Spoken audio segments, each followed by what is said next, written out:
Mehryn, it's Friday, and you know what that means. What does that mean? It is time for the fastest 10 minutes of Microsoft Teams reviews of the week, Mehryn. We've got a whole bunch of things to jump into, but first off, I want to say thank you to everybody. I've had a cold this week, Mehryn. I sort of struggled on some of my presentations, but I did it. I was going to say, are you out of office or are you in office? Because you're supposed to be home resting, but you're responding to all kinds of chats and emails. So there's no rest for Teams rooms. There's no rest for us. It's a happy Friday. There's no rest for Microsoft because you know what, Mehryn? Yammer is evolving to Viva Engage. Yeah, this was the news of the week. And I think, I use Yammer. I'm not sure if all do, but Viva is the platform of the future, and it's really bringing all the worlds together. I had several conversations with people about this over the last couple of weeks. If your company's not using Viva, definitely a time to consider looking at it. I personally really appreciate that more and more things are landing sort of within Teams, which is where Viva sits, which is a nice place to be. I'm excited to see the evolution. I'm excited about Viva Engage. I'm excited about a whole bunch of things related to this. It's not directly related to Teams Room, but we talk about it all the time. You can't have Teams Rooms without Teams, and Teams is that all-encompassing around. And speaking of Teams Rooms, Mehryn, you got a demonstration of this at IAC.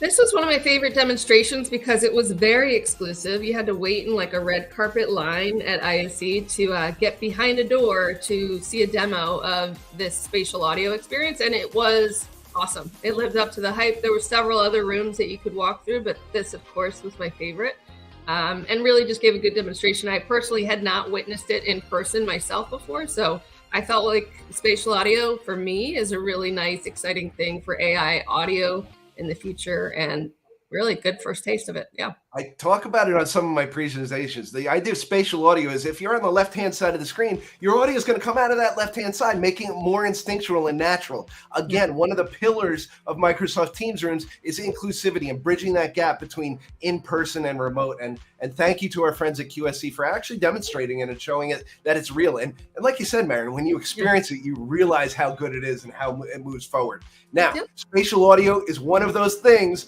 Mehryn, you got to get your badge. Get your badge. If you haven't been on LinkedIn and gotten FOMO and gotten your badge yet, now is the time. Go ahead and take the step. Go ahead. And if you do not know how to get your badge, reach out to your account manager, reach out to your technical specialist. If you are worried about, hey, I might not pass this, or I might not be able to understand everything that's there, reach out to us. That's what we're here for, is to help engage everybody and teach them. And this badge just shows you're one of the professionals out there for the Microsoft Teams Room solution. And Mehryn, our friend Graham actually put together a great video of Teams Rooms management overview. The Graham Walsh. He said Graham Walsh. It's the Graham Walsh. The Graham Walsh. Graham always comes out with amazing videos, and I think really well timed on this one because I think with the excitement of last week of Android items now showing up in Pro Portal, this is just giving a really good basic overview of Teams Admin Center as well as Pro Portal. And just if you're not familiar with those things, this is a good quick refresher to go ahead and get started. And Graham is a Microsoft MVP, one of the monikers that you want to say in the community. These guys know their stuff. So 100% thanks, Graham, for putting it out there. And this was an interesting one, again, related to Microsoft Teams Rooms because it's whiteboarding, Mehryn, and it's in education. Yeah, I was telling Jimmy before the show, I'm seeing whiteboarding in more and more meetings, which I think is really exciting. It's a different way of meeting. There's more creativity. Not everything is going to be in PowerPoint. As much as we love it, and Excel, whiteboarding is refreshing. And to see so many new components, especially with Loop built into it, and the new ways of using it, I personally really have taken the task of working within it more this week, and I really like it. So if you haven't done that, check it out. And the third bullet there, I mentioned to Jimmy, the @mention with users and email notifications. If you're not @mentioning or using that tool within Microsoft applications, definitely get started. It's a great way to alert people, to update things, and pull them into one document together. Yeah, the Microsoft Unified Whiteboard has taken leaps and bounds. If you have not tried it on the Teams desktop, try the Teams desktop whiteboard application. It really is spectacular. And Mehryn, it wouldn't be a week if we didn't talk about AI in Microsoft. GitHub Copilot is out, Mehryn. AI. We always start the show with AI. We kind of dove it like in the middle of the show here, but it's so crazy how quickly it has transpired week after week after week, new integrations. So this is AI now giving you incredibly faster ability to code, which is amazing. And this is our community, really. It's so many people in the Microsoft community write forms, do Power Apps, do things like that don't take code. This is all the idea. There is code to that. You're just not writing it. And having the first at-scale AI developer tool is important. And just imagine all the new apps we're going to get out of this. It's awesome. It's going to be amazing. And I wanted to just point out, one of our LinkedIn Teams community members actually did a write-up about the 4.16 update. So you might know about it because of the new layout that's coming that's really aligning the Android and Windows look. But there's so much more to it. He did a great job of summarizing it. So just wanted to point that out as well. Very good. And Mehryn, Cisco has a beta for Teams rooms. If you are a Cisco house or you have Cisco customers, please know that you can actually get the beta from them, put it on your Cisco systems, and just use that basic license, Mehryn. Yeah, and we're seeing more and more and more of these added every single week, which is really exciting. We've been hearing from those in the beta, getting really amazing feedback. So it's exciting. We're in this beta phase with Cisco. We talked about I think it's 4 or 5 items that are set to go through the certification process. Feels like we're getting really, really close. So Cisco is something to keep your eye on. If your ability to get that beta is there, go ahead and take advantage of it for sure. Great to have our partners at Cisco actually out there and working the Teams Room system as well. Now, many in the Teams Room community have heard about this MS721, but Mehryn, have you looked at the exam study guide yet? I have not. And I was like telling Jimmy, I want to find a study group. If you're in the chat and you've already dove into that exam study guide, I want to hear from you.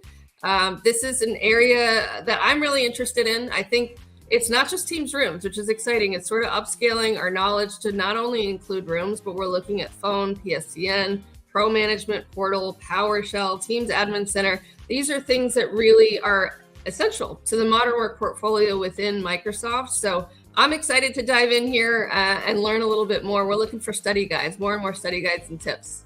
We've got a holiday weekend. If you have taken the gone through the exam, put it in the chat. I want to hear who has actually gone through the study guide. If you haven't, Mehryn, we've got a long weekend. Great opportunity to go learn. Also, I don't know why we're still talking about this, Mehryn, but there was an article that was put out that you wanted to highlight here. Yeah, this came up. I found it through Avixa, and it's honestly, we talk about BYOD versus native a lot. It's still an ongoing sort of which is better.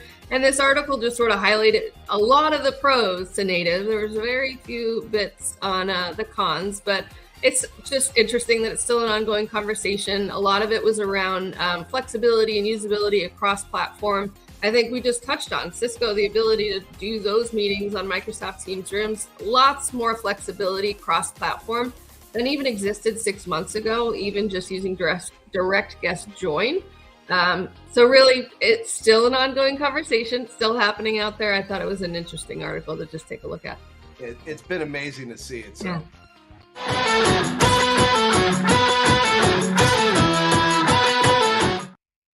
Roadmap watch. We've got a couple items that showed up in Message Center this week. Mehryn, you and I are familiar where you take your laptop into the room.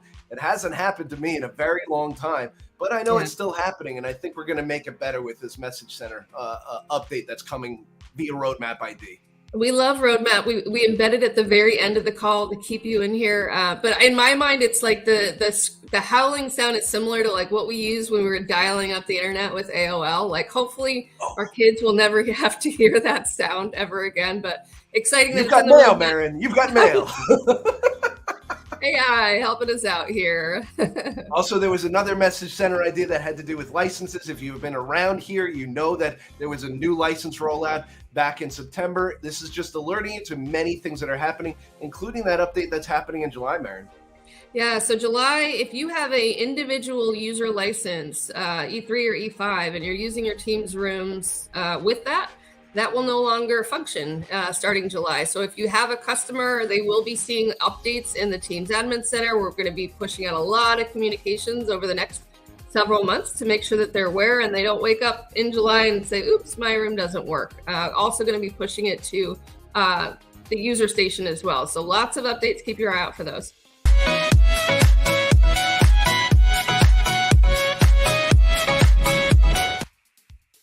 I think that's Michael Tressler's favorite song because I see him dancing in the window every week. But Mehryn, if you have not signed up teamsug.com and looked for your local area, I know there is one happening over in London. I know there's one happening in Tampa, and I know another one that's happening here in New York City as well.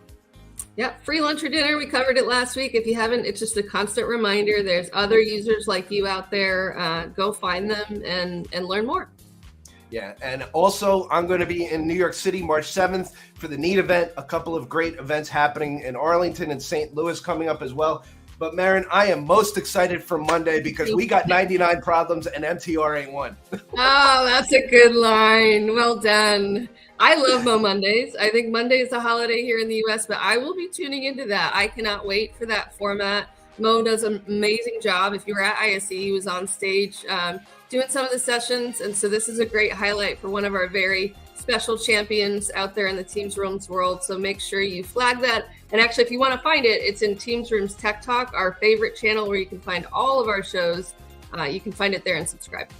Absolutely. Subscribe to the YouTube channel and make sure you catch Mo Mondays on Monday. Mehryn, have a great weekend. Michael, have a great weekend. Everybody that contacts us throughout the week, thank you very much for this community. Thanks, everybody. It's really exciting. So thankful. And we're off on Monday, Mehryn, so have a great holiday weekend. Long weekend. Woohoo. Thanks, everybody.